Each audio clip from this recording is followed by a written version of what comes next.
Hi ma'am, ngasi di ano vlog among puraga lakjare ko ma'am. Ngasi gi vlog sinate kay sunate da. Ekoi gi dadana uripuk sida laiba uripuk mai kai gi da laiba ekoi gi class 12 pass tawraba handagi Chatra Singh habadi 1 to 20 book ki manung da uripok macha chan ba 1 to 20 book manung da chalapa uripok macha moi manga tar yaw ma le ba adugi angam ba mateng khara tawjage haidana khoi dana ngasi mana meeting macha ma pangthok sabani da angi du ge memory oina bana matek sum namjarak pani mya din makha ta ne yeng mina siko chundu ki chole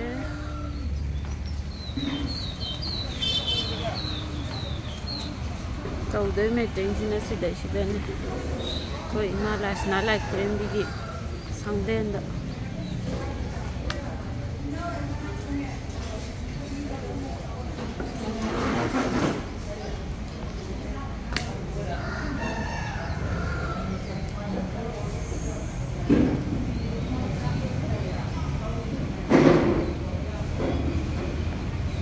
mi khaga dila ko hongnare sino khoi inam bem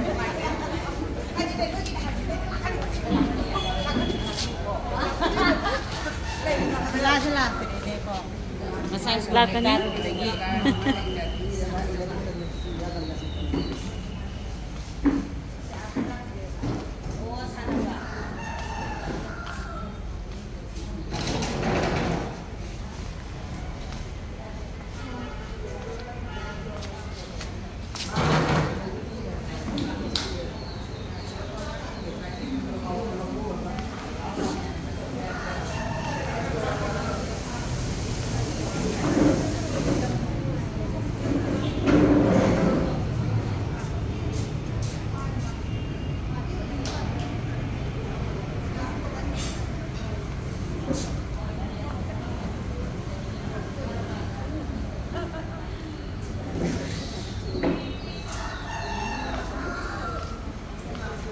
Thang sum hapsara ke ko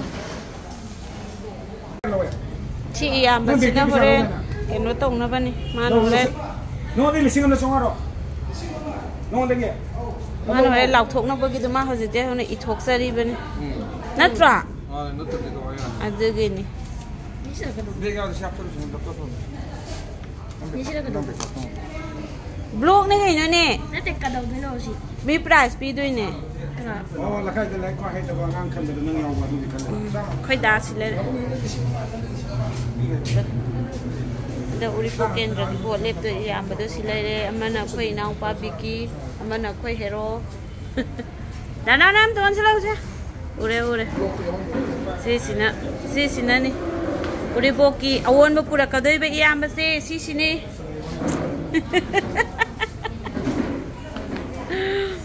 sila subscriber kayo nang na du dum hanga lai oi bungo ilak pa hanga re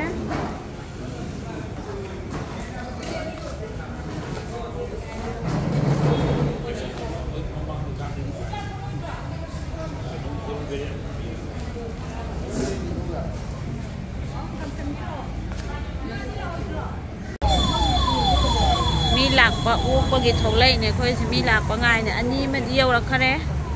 mi am khata ngai re du yaw ra ga di keno to ni hau ra ni space pi ba na di lao dan kho tan kha to di kha phai da na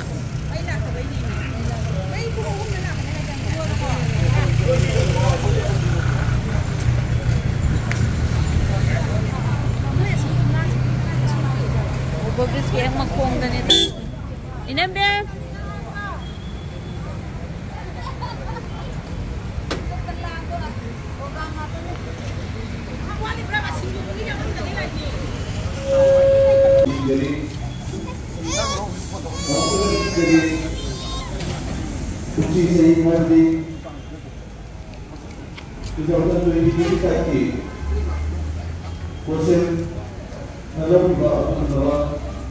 class की examination का STP लागा कोई दादा interview खरा तो पाले दुदुगी मते हम हफ्सरके ꯑꯗꯨꯒ ꯑꯃꯔꯖꯤꯠ ꯑꯦꯂꯥꯏꯟꯁ ꯅꯥꯎꯕꯤ ꯁꯔꯃꯅ ꯃꯈꯣꯏꯒꯤ ꯇꯨꯡꯒꯤ ꯄꯨꯟꯁꯤꯗ ꯃꯤꯊꯣꯏ ꯑꯃ ꯎꯠꯂꯛꯅꯕꯒꯤꯗꯃꯛꯇ ꯆꯨꯝꯅ ꯂꯦꯞꯄꯨ ꯍꯥꯏꯌꯣ ꯑꯃ ꯁꯦꯝꯇ ꯑꯆꯝꯕ ꯈꯨꯗꯣꯜꯄꯣꯠꯁꯤꯡ ꯑꯃꯗꯤ ꯃꯈꯣꯏꯕꯨ ꯄꯣꯠꯊꯣꯛ ꯄꯤꯕ ꯑꯣꯏꯅ ꯄꯥꯡꯊꯣꯛꯆꯕ ꯑꯗꯨꯒꯨꯝꯂꯕ ꯌꯥꯝꯅ ꯆꯠꯅꯕ ꯑꯩꯈꯣꯏꯒꯤ ꯄ꯭ꯔꯣꯒ꯭ꯔꯥꯝ ꯑꯁꯤ ꯍꯧꯗꯣꯛꯅꯕꯒꯤꯗꯃꯛꯇ ꯑꯩꯈꯣꯏ ꯁꯦꯝ ꯁꯥꯕ ꯂꯣꯏꯁꯤꯜꯂꯛꯂꯦ ꯃꯔꯝ ꯑꯗꯨꯅ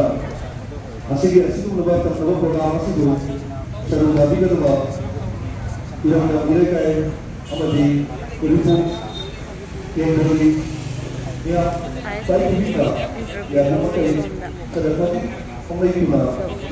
ꯑꯩꯈꯣꯏ ꯗꯥꯅ ꯉꯥꯡꯕ ꯋꯥꯍꯩꯁꯤꯗꯤ ꯇꯥꯖꯗ꯭ꯔꯦ ꯃꯥꯏꯀ꯭ꯔꯣꯐꯣꯟ ꯃꯌꯦꯞ ꯑꯃ ꯂꯧꯁꯤꯜꯂꯛꯄꯅꯤꯅ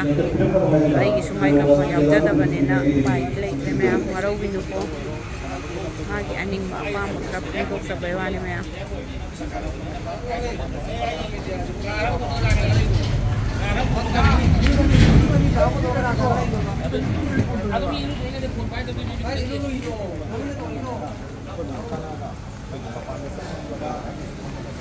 ꯃꯤꯁꯤ ꯌꯥꯝ ꯌꯥꯝꯃꯝꯃꯦꯅꯦ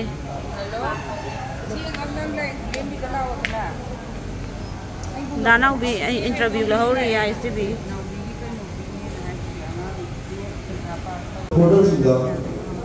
ꯑꯔꯤꯕ ꯑꯃꯔꯖꯤꯠ ꯁꯔꯃ ꯅꯥꯎꯕꯤ ꯁꯔꯃꯅ ꯃꯈꯣꯏꯒꯤ ꯇꯨꯡꯒꯤ ꯄꯨꯟꯁꯤꯗ ꯑꯐꯕ ꯑꯃꯗꯤ ꯃꯥꯏ ꯄꯥꯛꯄ ꯑꯣꯏꯅꯕꯒꯤꯗꯃꯛꯇ ꯃꯍꯥꯛꯅ ꯑꯆꯝꯕ ꯈꯨꯗꯣꯜꯄꯣꯠꯁꯤꯡ ꯇꯝꯖꯅꯕꯒꯤ ꯑꯗꯨꯒꯨꯝꯕ ꯇꯥꯟꯖꯥ ꯂꯧꯖꯕꯅꯤ ꯇꯥꯟꯖꯥ ꯂꯧꯖꯕ ꯑꯁꯤꯗ ꯍꯧꯅꯕꯤ ꯃꯇꯨꯡ ꯏꯟꯅ ꯉꯁꯤꯒꯤ ꯗꯥꯏꯁꯇ ꯂꯦꯡꯊꯣꯛꯄꯤꯅꯕꯒꯤꯗꯃꯛꯇ ꯄꯥꯕꯨꯡ ꯁꯤꯔꯥꯝ ꯇꯤꯀꯦꯟ ꯔꯤꯀꯦꯜ ꯂꯦꯐꯇꯦꯅꯦꯟꯠ ꯀꯔꯅꯦꯜꯕꯨ ꯐꯝꯐꯝ ꯂꯥꯡꯗ ꯂꯦꯡꯊꯣꯛꯄꯤꯅꯕꯒꯤꯗꯃꯛꯇ ꯄꯥꯕꯨꯡꯕꯨ ꯄꯨꯁꯤꯟꯖꯔꯤ ꯄꯥꯕꯨꯡ ꯂꯦꯡꯊꯣꯛꯄꯤꯅꯕ ꯃꯃꯥꯡꯁꯤꯡꯖꯔꯤ ꯃꯈꯥ ꯇꯥꯔꯛꯄꯗ ꯈꯣꯏꯔꯥꯛꯄꯝ ꯇꯔꯨꯟ ꯀꯨꯃꯥꯔ ꯒꯕꯔꯀꯦꯕꯨꯁꯨ ꯑꯩꯈꯣꯏꯒꯤ ꯉꯁꯤꯒꯤ ꯐꯝꯐꯝ ꯂꯥꯡ ꯑꯁꯤꯗ ꯂꯦꯡꯊꯣꯛꯄꯤꯅꯕꯒꯤꯗꯃꯛꯇ ꯄꯥꯕꯨꯡꯕꯨ ꯄꯨꯊꯣꯛꯄꯤꯒꯅꯤ ꯂꯣꯏꯅ ꯂꯣꯏꯅꯅ ꯍꯧꯖꯤꯛ ꯎꯅꯥꯎ ꯎꯔꯤꯄꯣꯛ ꯅꯨꯄꯤ ꯑꯄꯨꯟꯕ ꯂꯨꯞꯀꯤ ꯁꯦꯀ꯭ꯔꯦꯇꯔꯤ ꯊꯧꯕꯤꯔꯤꯕ ꯆꯣꯡꯊꯥ ꯄꯣꯡꯕꯤꯒꯤ ꯂꯦꯡꯊꯣꯛꯄꯤꯕꯁꯨ ꯉꯁꯤꯒꯤ ꯗꯥꯏꯁ ꯑꯁꯤꯗ ꯂꯦꯡꯊꯣꯛꯄꯤꯅꯕꯒꯤꯗꯃꯛꯇ ꯏꯃꯥꯕꯨꯁꯨ ꯀꯧꯁꯤꯟꯖꯔꯤ ꯂꯣꯏꯅ ꯂꯣꯏꯅꯅ ꯍꯧꯖꯤꯛ ꯎꯅꯥꯎ ꯎꯔꯤꯄꯣꯛ ꯅꯨꯄꯤ ꯑꯄꯨꯟꯕ ꯂꯨꯞꯀꯤ ꯚꯥꯏꯁ ꯄ꯭ꯔꯁꯤꯗꯦꯟꯠꯀꯤ ꯊꯧꯄꯨꯕꯤꯔꯤꯕ ꯁꯒꯣꯜꯁꯦꯝ ꯁꯦꯅꯥꯄꯇꯤ ꯔꯤꯇꯦꯜ ꯄ꯭ꯔꯤꯟꯁꯤꯄꯜ ꯃꯅꯤꯄꯨꯔ ꯄꯕ꯭ꯂꯤꯛ ꯁ꯭ꯀꯨꯜꯗꯁꯨ ꯑꯁꯤꯒꯤ ꯐꯝꯐꯝ ꯂꯥꯡ ꯑꯁꯤꯗ ꯂꯦꯡꯊꯣꯛꯄꯤꯅꯕꯒꯤꯗꯃꯛꯇ ꯃꯦꯗꯥꯝꯁꯨ ꯀꯧꯁꯤꯟꯖꯔꯤ ꯂꯣꯏꯅ ꯂꯣꯏꯅꯅ ꯑꯩꯈꯣꯏꯒꯤ ꯉꯁꯤꯒꯤ ꯗꯥꯏꯁꯇ ꯂꯦꯡꯊꯣꯛꯄꯤꯅꯕꯗ ꯏꯄꯥ ꯑꯃꯗꯤ ꯏꯃꯥꯁꯤꯡ ꯑꯁꯤꯕꯨ ꯏꯀꯥꯏ ꯈꯨꯝꯅꯕ ꯎꯠꯄꯤꯕ ꯑꯣꯏꯅ ꯂꯦꯡꯌꯥꯟ ꯐꯤ ꯑꯃꯃꯝꯇ ꯉꯥꯛꯄꯤꯅꯕꯒꯤꯗꯃꯛꯇ ꯑꯔꯤꯕ ꯑꯃꯔꯖꯤꯠ ꯑꯦꯂꯥꯏꯟꯁ ꯅꯥꯎꯕꯤ ꯁꯔꯃꯕꯨ ꯀꯧꯁꯤꯟꯖꯔꯤ ꯑꯁꯤꯒꯤꯗꯃꯛꯇꯁꯨ ꯑꯍꯨꯝꯕ ꯈꯨꯕꯥꯛ ꯑꯃꯇꯪ ꯄꯤꯕꯤꯅꯕ ꯅꯤꯡꯁꯤꯡꯖꯔꯤ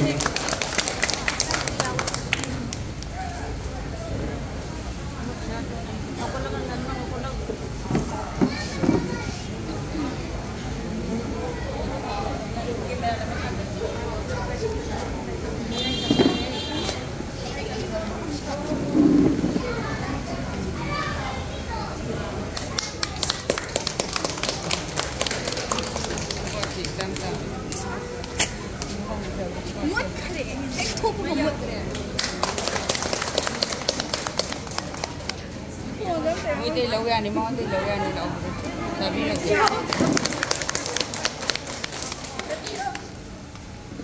Kemudian lula bagi Manipur kita na Uripok Kendra segi yang nama cukup cuni hai Uripa bagi Uripok Kendra ki lagi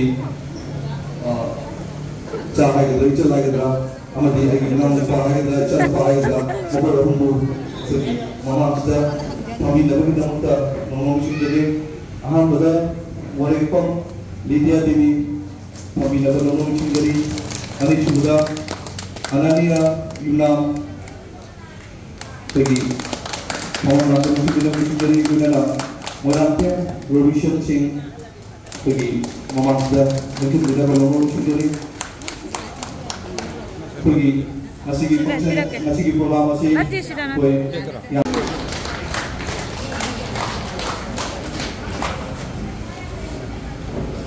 Tagatchari koi unau uripuk nupi apun baluki hojik secretary ki thau kubi diba ima tongtham umpi ibi topina wahi mari mangan thabina bagi damak tu nolong ni singjari ai pong Nadi na mana wayang kanang basically thau kubi diba ai tamo Please legacy. adiba koi UAL uripuk apun baluki vice president ki thau kubi diba ai dipa para kon tarung kuma Mate mate wen hapsara ge me. ada doctor wele engineer wele professor wele bayum alakan nama parti dengan tu apa yang jauh lagi mari bisakti dalam mana dibilang research lakukan tentang utara menteri bawa sekarang melakukan bukan dari pahala kita mama apa orang kaya mungkin pahala bukan dari mall dari orang dari pahala dari pahala kita sekarang pahala mama apa Roydana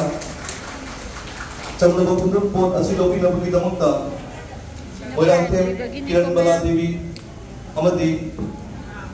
Moirang Tem Jayanta Singhi Mapari Moirang Tem Robinson Singabu Pagi Chamnaba Mana Asi Chamnaba Kundrum Port Asilogi Nabuki Damakta Nulung Rishik Jari Loina Namahakna Science Stream Da Air Position Tarantuna Ngasi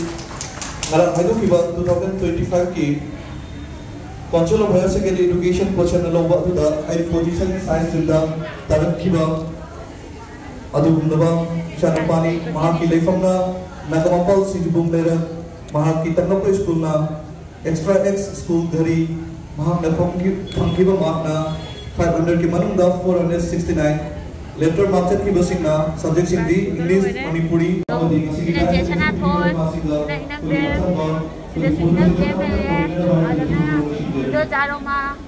inang mamas lele ada. Price bagi thoran sila mo siya bi ba. Ay blog kita hainin ka. Sila blog haro. Sila lagi blog ni ba siya? Nang kay hainin ka ba? Ay hainin ka. Semai na nasing yang samna Grace to bagi sa kung magkutuan po at iba hay tarin. Sam na harap da ako yung samahan. Silan, saan ka nung muna na ka? Muna samahan, may laro ko siya. Sam na kayo dibigil, di ba niyam sa kung nagtan ni Zay ko din samahan kaya rin babas hato. Kumambok ko dyan sa mga maras halat. Yung mga dyan koi jena yang kansaba wahai amani khan thapi khare me rosan basui chale I to mi se mayam sa bagi dam mai nga hatang kon san jagi ge ko session ko me session Mahaki wakal lor kama gawin na nasaksan dalar liba mahaki tumoy nungi photo session ni asibu mai pakpada